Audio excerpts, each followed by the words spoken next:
Okay, so the Wall Street Journal found a lot can go wrong when women network at work. Co-workers react negatively because of lingering stereotypes and biases about how women should behave. And unsurprisingly, this isn't something that men have to worry about. So, Jam, have you found this to be true? Yes. Yes, I have. And it's sad because women know how difficult it is to find opportunities, right? And those moments to seek those opportunities, especially as a woman of color. And I know people always get in their feathers when I talk about being a woman of color. But the fact of the matter is, it's different for us. It's twice as hard. So if there's an opportunity for me to see somebody and go, hi, I want to see this table, I want to have a conversation, I'm trying to break this glass ceiling, I'm gonna take it. And if people are threatened by it, are you gonna pay my bills? No. So I have to seize those moments. And it's unfortunate that in the year of 2024, us women in one breath are lifting each other up, but then when one person is trying to lift themselves up, we have a problem with that. That needs to shut down. I love that you say that because we see it time and time again. Men are allowed to go to the golf course and go to dinners, and everybody's like, oh, it's just men networking. But if there's a woman in the mix, our heads start to think other things, and that is not fair. And it's certainly not fair if you are a woman of color and are already having a hard time climbing the corporate ladder.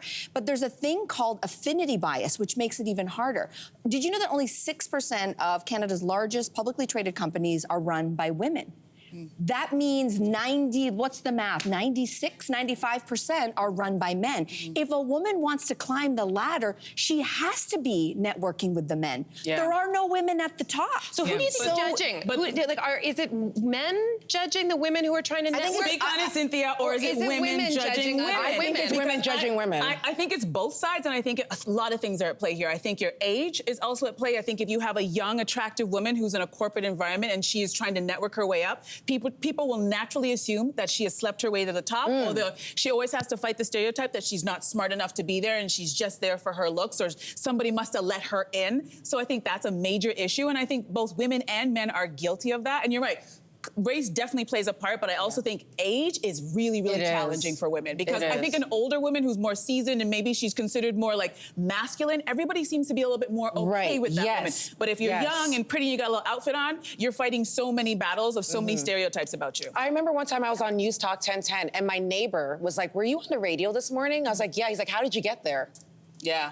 And I was like, well, I took the 427, got off on Spadina. Parking was so brutal.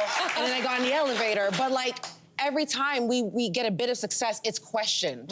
How did we get there? Who helped us? And not our work ethic, not our ability to land those opportunities, but there's a reason. And when the reason is because of a man or a relationship with certain people, that really diminishes someone's like, story. This is why I'm so happy that when people say, ladies, you got to pull up a seat at the table. There are so many now with the rise of female entrepreneurs who have actually just decided that table's not for me, and I'm going to go over there, I'm going to build my own table. And I'm not only going to do that, I'm going to bring other women into it. And I'm not saying that it's always kumbaya among women. I do believe competition among women is healthy.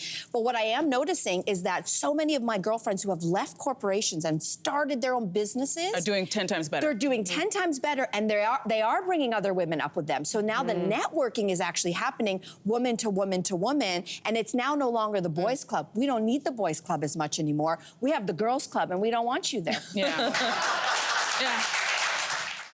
Hey there, what did you think? Drop your comments below and join the conversation. And don't forget to like and subscribe so you can find more on everything from food and fashion to pop culture and current events. See you soon.